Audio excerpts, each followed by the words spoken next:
Halo Joe, welcome back to Unsolved Case.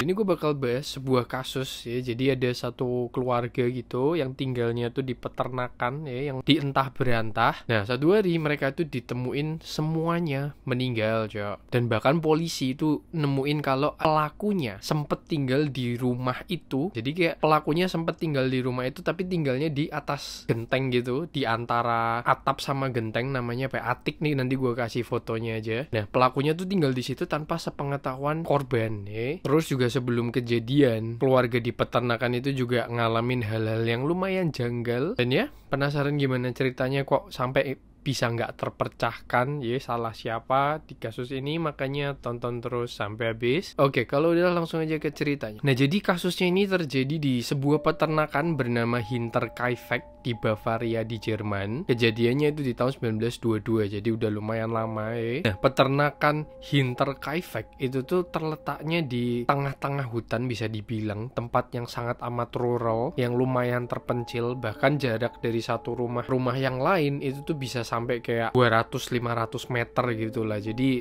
emang jaraknya rada jauh-jauh, makanya rumah-rumah di situ tuh kayak terpencil gitu lah. Nah, di area peternakan Hinterkaifeck ini tuh dihuni sama satu keluarga. Jadi ada suami istri, suaminya bernama Andreas Gruber berumur 63 tahun, istrinya bernama Cecilia Gruber berumur 72 tahun. Terus mereka punya anak perempuan bernama Victoria Gabriel berumur 35 tahun. Terus ada juga anaknya Victoria bernama Joseph dan Cecilia yang masih berumur kayak 2 tahun, 4 tahunan lah ya, masih kecil-kecil. Nah, di tanggal 31 Maret tahun 1922, jadi ada satu orang wanita bernama Maria Baumgartner. Jadi dia tuh datang ke peternakan Hinterkaifeck buat kerja jadi asisten rumah tangga, buat gantiin asisten rumah tangga yang sebelumnya. Ya, asisten rumah tangga sebelumnya ini bernama Crescens Reiger. Jadi si Crescens ini mau cabut lah dari peternakan itu karena menurut Crescens di rumah itu tuh banyak hal-hal yang janggal lah. Terus si Crescens ini takut, akhirnya dia cabut, digantiin lah sama si Maria ini. Tanggal 31 itu Maria datang ke peternakan itu buat kerja ya kan. Dan di hari itu juga nyawanya Maria hilang, Cok.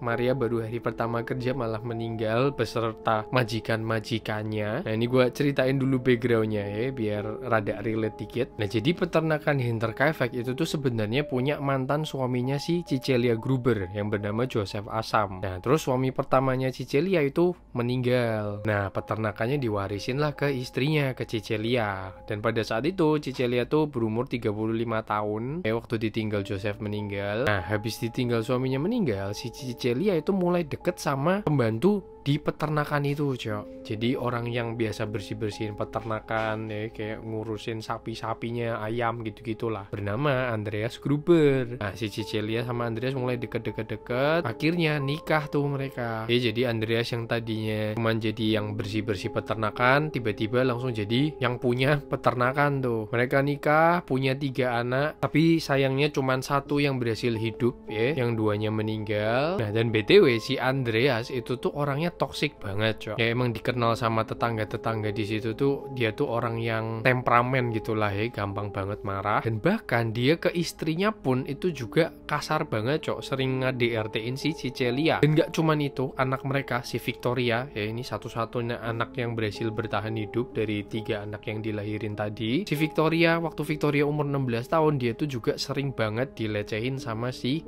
Andreas ya, si bapaknya sendiri. Kayak sering diajak ya berhubungan paksa gitulah ya. Tapi ya walaupun begitu, untungnya si Victoria ini tumbuh besarnya jadi anak yang bener gitu ya, yang baik, rajin ke gereja, pokoknya normal lah, nggak ada penyakit mental atau apapun itu, untungnya. Terus di tahun 1914, waktu si Victoria ini udah umur 27 tahun, dia akhirnya nikah sama seorang pria bernama Carl Gabriel. Dan sebenarnya pernikahan mereka ini bukan karena sama-sama suka gitu ya, cuman karena masalah ekonomi. Jadi si Carl ini berasal dari keluarga yang kaya dan Victoria kan juga lumayan kaya ya, dia punya peternakan gede. Gara-gara itu mereka nikah. Nah, waktu mereka nikah, si bapaknya Victoria, si Andreas ini nggak suka banget, Cok, ngelihat si Victoria nikah. Jadi waktu habis mereka nikah, si Andreas sama Carl sama suaminya Victoria tuh sering banget cekcok. Bahkan ada satu waktu si Carl ini udah nggak betah banget dia akhirnya cabut keluar dari rumah itu. Tapi akhirnya ya dibujuk-bujuk balik lagi lah si Carl. Nah, 4 bulan setelah nikah, si Carl itu tuh gabung ke angkatan darat darat, Cok. Jadi di tahun itu tuh lagi perang dunia pertama ya. Jadi si Carl gabung ke angkatan darat dan ya dia harus berangkat perang. Padahal di saat itu Victoria lagi hamil, Cok. Tapi ya Carl nggak peduli, Carl tetap berangkat. Terus di beberapa bulan kemudian Victoria dapat kabar kalau ya suaminya si Carl itu dinyatakan hilang waktu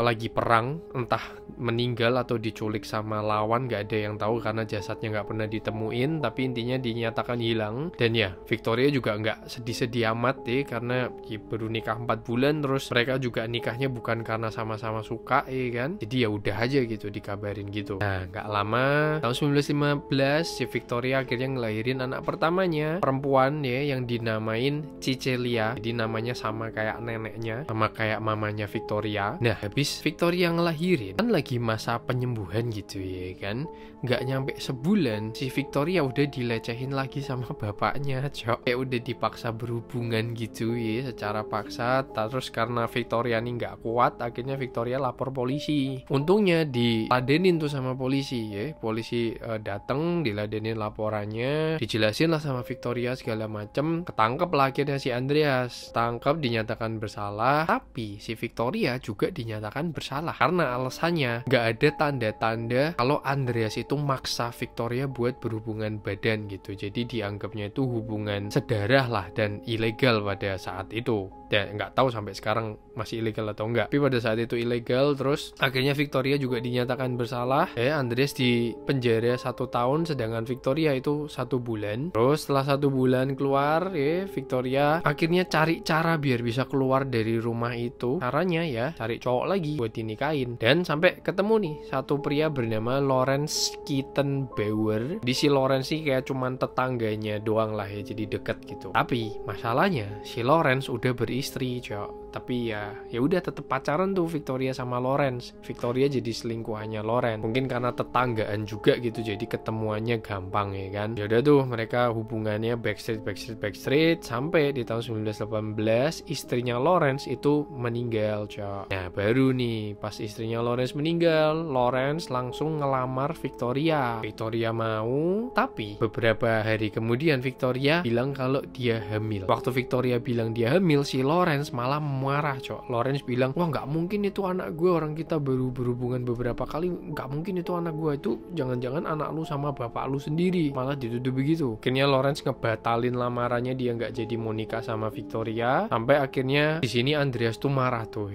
Andreas bilang ke Lawrence kayak, lu tanggung jawab, lu ini anak lu harusnya biayain si Victoria sama anaknya segala macam, dituntut gitulah. Tapi si Lawrence nggak mau, dia bilang lah itu anak lu sendiri ya kan, segala macam. Sampai akhirnya karena Lawrence sudah kesel, dia lapor polisi lagi, Cok. Laporin, diceritain, dan Andreas ketangkap lagi. Tapi entah apa yang terjadi, laporannya tuh dicabut sama Lawrence ya. Jadi Andreas nggak jadi di penjara, cuman sempet ditangkap doang bentar. Sudah akhirnya kelar tuh masalah secara kekeluargaan. Dan ya Victoria lagi-lagi dapat pelecehan dari bapaknya sendiri. Terus di tahun 1921 datang nih satu wanita bernama Crescence Rieger ke peternakan Hinterkaifeck ini buat ngelamar kerja gitu. Kayak gue ada kerjaan nggak, gue buat jadi asisten rumah tangga. Ya udahlah, mungkin karena butuh ya kan, diterima si Crescence ini. Nggak lama, kayak cuman beberapa minggu setelah Crescence kerja di peternakan itu, Crescence ini mulai ngalamin hal-hal yang janggal. Jadi si Victoria itu mulai sering banget cerita ke Crescence kayak kalau Victoria ini sering banget ngelihat seorang pria pakai seragam tentara berdiri di area hutan kayak di depan peternakan gitu, kayak setiap sore-sore ke malam gitu ya. Tapi setiap disamperin hilang, Cok, orangnya. Terus nggak cuman Victoria yang ngalamin hal-hal yang janggal, si Andreas ya, si bapaknya Victoria ini juga ngalamin hal aneh. Jadi kunci peternakannya si Andreas itu tuh sering hilang-hilangan, Cok. Padahal yang tahu tempat kunci itu disimpan tuh cuman Andreas ya, kayak disimpannya rada ngumpet-ngumpet gitu, nggak tahu kenapa, tapi sering hilang-hilangan. Terus ada juga di satu waktu Andreas mau masuk ke gudang peternakan itu, ke lumbung ya, itu tuh posisi pintu gudangnya tuh udah kayak dibobol orang, Cok. Tapi waktu masuk ke dalam lumbung ke dalam gubuk, waktu dicek setiap sudutnya nggak ada apa-apa, nggak ada orang. Dan waktu itu, waktu kejadian tuh waktu musim dingin, waktu salju. Jadi kalau ada orang masuk ke lumbung tuh jejak kakinya tuh ada tuh kelihatan ya kan. Dan emang ada jejak kaki yang ngarah dari hutan ke dalam lumbung itu. Anehnya nggak ada jejak kaki yang keluar dari lumbung itu, Cok. Jadi jejak kakinya cuma masuk doang, tapi di dalam lumbungnya nggak ada siapa-siapa. Nah di sini akhirnya Andreas mikir kan, wah nih jangan-jangan kelakuannya Lawrence nih kan, hubungan mereka sempat nggak baik kan. Didatengin sama Andreas ke rumahnya Lawrence. Oke kan, dibukain sama Lawrence. Andreas tanya, lu ada sempat ke peternakan gua nggak? Diceritain lah bla bla bla bla bla. Si Lawrence jawab nggak tahu apa dia. Si Lawrence malah nawarin si Andreas, lu mau pinjem senapan gua nggak buat bela diri, buat ngelindungin diri. Tapi ditolak sama si Andreas ya kan. Udah Andreas balik lagi ke rumahnya, peternakannya. Nah terus di hari yang sama di malamnya satu rumah itu dengar ada suara langkah di atap rumah. Jadi di antara atap rumah sama genteng ya, namanya atik kalau nggak salah ya, di situan lah. Jadi satu rumah itu dengar ada suara kaki orang gitu kayak duduk-duduk di atas sih, tapi nggak ada yang berani ngecek. Ditunggu sampai pagi besoknya baru dicek tuh, naik ke atas ke atik itu si Andreas, dicekin dan nggak nemu apa-apa, nggak ada apa-apa lagi. Gara-gara kejadian-kejadian aneh ini si Crescent, si asisten rumah tangganya, akhirnya resign ya. Dia mutusin buat cabut dari rumah itu karena dia udah terlalu banyak kejadian yang nggak beres ya. Sampai akhirnya di tanggal 31 Maret tahun 1922 baru tuh datang asisten rumah tangga yang baru bernama Maria Baumgartner buat gantiin si Crescent. Crescent cabut, besoknya satu keluarga ditemuin meninggal semua, Cok. Belum ditemuin sih, tapi kemungkinan kayak di tanggal 1 Aprilnya tuh itu kejadian satu keluarga itu diambil nyawanya ya. Jadi hoki banget itu si Crescent, si asisten rumah tangganya, literally cabut satu hari sebelum kejadian ya. Nah ketahuannya ditemuinya itu baru tanggal 4 April, jadi kayak 3 hari atau 4 hari setelahnya. Karena di hari itu jadi ada seorang pria berusia 24 tahun bernama Albert. Jadi si Albert ini tuh yang biasa benerin mesin diesel di peternakan itu ya, udah langganannya Andreas lah. Nah di hari itu Albert udah janjian tuh sama Andreas, udah janjian dari beberapa minggu lalu, datang ke peternakan itu, ke rumahnya Andreas. Diketok ya kan, Pak nih mau benerin diesel. Gak dijawab, ditunggulah akhirnya sama si Albert. Sejam ditunggu, 2 jam ditunggu, gak ada orang yang nongol. Diketok lagi juga gak ada yang jawab. Akhirnya Albert mikir, ya udahlah gue benerin dulu dieselnya, siapa tahu lagi pergi ya kan. Jadi waktu mereka pulang udah kelar nih dieselnya, dibenerin lah dieselnya. Jadi letak dieselnya tuh ada di sebelah lumbung ya. Dan waktu Albert jalan ke diesel, Albert ini juga ngelihat pintu lumbungnya tuh ada kebuka dikit, tapi ya Albert nggak berani ngotak-ngatik. Albert cuma benerin dieselnya doang tuh ya kan, dibener-benerin, kelar, diketok lagi rumahnya, masih nggak ada jawaban lagi. Akhirnya Albert mutusin buat datengin ke rumahnya Lawrence, tetangganya si Andreas, karena kan ya ini gue masa nggak dibayar ya kan. Terus ketok lah tuh rumahnya si Lawrence ya. Si Albert bilang itu si keluarga Andreas kemana sih kok nggak nyaut gitu. Nah si Lawrence kayak kemarin ya sehari sebelumnya itu juga dapat laporan dari penjual kopi langganannya Andreas, bilang kalau itu kok keluarga Andreas nggak ada di rumah. Jadi udah ada 2 laporan nih. Akhirnya Lawrence mikir, wah ini kayaknya ada yang nggak beres. Ya udah tuh akhirnya Lawrence ngajak 2 tetangganya yang lain datengin ke peternakan Hinterkaifeck itu ke peternakannya Andreas. Samperin berempat sama Albert sampai di peternakan itu ya kan.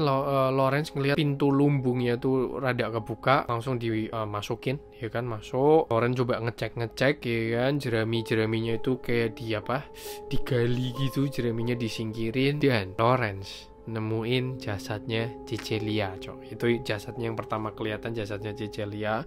Makin disingkirin lagi, jeraminya ditemuin lagi, jasadnya Andreas, Victoria, dan Cecelia kecil juga ditemuin di situ semua. Ngelihat ini Lawrence sama 2 tetangganya sama si Albert shock semua, Cok. Kayak kaget, sekaget-kagetnya Dan entah apa yang dipikirin Lawrence. Jadi Lawrence ini ngelihat jasadnya Cecelia kecil ya kan, kayak terlentang tiduran gitu. Sama Lawrence tuh ditegain, diduduin, disenderin ke tembok gitu, disenderin, nggak tahu kenapa. Terus langsung ditegur kan sama si Albert, lu jangan dipegang-pegang, ini crime scene, ntar bukti-buktinya bisa rusak ya kan. Ya udahlah, Lawrence nurut. Terus Lawrence akhirnya di sini bilang, lu berdua lapor polisi ya. Dia bilang ke 2 tetangganya itu, lu berdua lapor ke polisi, gue sama Albert gue coba ngecek ke rumah. Ya udah tuh dicek, kedua tetangganya lapor polisi, dan ya di rumah ditemuin jasadnya asisten rumah tangga yang baru tadi, dan jasadnya si Joseph, anaknya yang paling kecil yang baru berumur 2 tahun, anaknya Victoria ya. Nah terus nggak lama, sekitar jam 5.30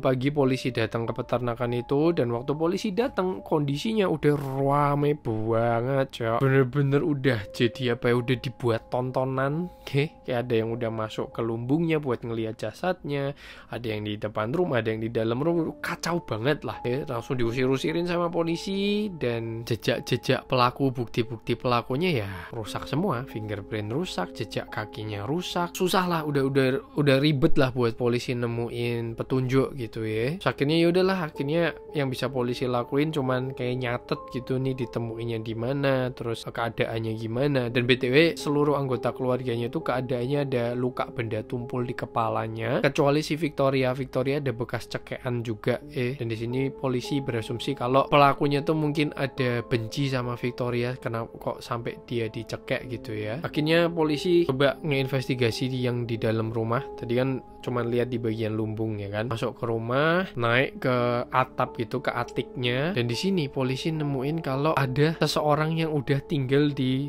atik itu, yang di atap rumah itu selama beberapa hari, Cok. Dan kemungkinan pelakunya, karena ditemuin ada kayak bekas makanan, ada bekas kencing, bekas pup, terus atiknya itu apa, kayak bagian bawahnya tuh udah ditutupin jerami semua, jadi kemungkinan buat ngeredam jejak kaki ya. Dan ya itu kemungkinan pelakunya. Nah terus di sini polisi bantu sama forensik juga nentuin gitu ya, kayak kemungkinan ini mereka meninggalnya udah berapa lama, dan kemungkinan itu udah 3-4 harian karena kondisinya juga udah mulai membusuk gitu ya. Nah kalau emang meninggalnya udah 4 hari, jadi emang ada kemungkinan pelakunya sempat nginep dulu di peternakan itu, karena kalau enggak harusnya hewan-hewan ternaknya itu udah ada yang meninggal, udah ada yang sakit, udah kayak teriak-teriak gitulah. Ini enggak, ini pada anteng semua, pada kalem semua. Jadi kemungkinan ya itu pelakunya sempat nginep dulu di rumah itu baru kabur. Bahkan mungkin pelakunya itu udah ada di rumah itu dari sebelum kejadian, Cok, buat mantau si keluarga itu. Karena di atap rumahnya itu juga ditemuin ada kayu yang rada longgar, dan kalau kayunya ditarik itu bisa langsung lihat ke bawah gitu, bisa langsung ngelihat orang riwariwi gitulah. Dan kalau berdasarkan autopsi menurut forensik, pelakunya itu senjatanya pakai pickaxe, kayak palu yang apa ya, yang ujungnya tajam ya, yang biasa buat nyangkul. Polisi di sini juga bingung karena awalnya asumsi polisi ini nih adalah pelaku perampokan nih ya, ada orang mau ngerampok peternakan itu, tapi waktu dicek barang-barang berharganya kayak uang cash segala macam utuh semua, Cok, nggak ada yang dicuri. Dan ya karena bukti-buktinya udah rusak semua, kayak fingerprint, jejak kakinya segala macam udah rusak semuanya, polisi juga bingung, nggak ada saksi, nggak ada apapun. Akhirnya kasusnya jadi cold case. Barulah muncul teori-teori. Teori yang pertama, banyak orang yang percaya kalau pelakunya itu si Carl